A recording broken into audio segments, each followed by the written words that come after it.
Hey there. Today I'm going to share with you 3 things that I've learned about working with your team to interpret the data before you come up with a solution to whatever challenge you're facing. And yes, I've learned more than 3 things, but I'm only going to say 3 things in this video. You know, Einstein had a quote that was something like, if he had an hour to resolve a problem, he'd spend 55 minutes thinking about the problem and only 5 minutes thinking about the solution.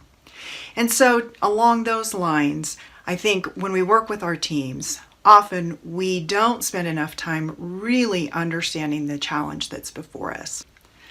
So here are the 3 things that I've learned about interpreting data with your team.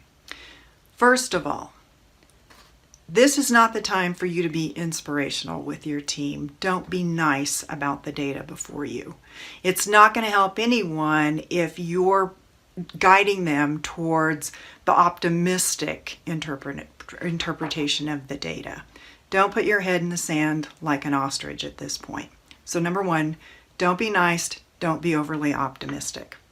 Number 2, when you're looking at the data, it's your job to teach your team to probe past the obvious interpretations of the data and start to ask questions about what you have before you.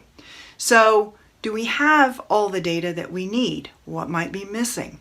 What assumptions are we making about this data that may not be true? Which facts and data aren't represented here that we need to gather still? What about our past experiences is clouding or coloring our interpretation of the data?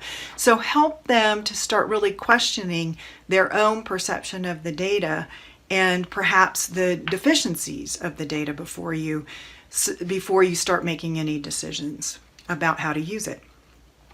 And thirdly, consider really uncomfortable interpretations of the data. So this is like taking different perspectives that wouldn't necessarily be favorable to you and your team or to you and your company, and really push yourselves to come up with stories that the data is telling you that don't make you feel that good. You can just take different perspectives, like take the perspective of your harshest critic, the harshest critic of your team. Who is that, and what would they be saying about this data and what it says? So really, it's pushing your team beyond their own perspectives and looking at how it might be seen from other stakeholders and other people who would be concerned about the issue.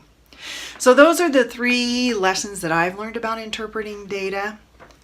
When you guide your team to be able to interpret data better and to take more time with it, you really enhance your ability to come up with a more robust understanding of the challenge that's before you. And when you do that, you can create an action plan that's designed to really help you resolve that challenge or issue before you. So, how did you like this video? Let me know in the comments below. I'd love to hear from you. Thanks.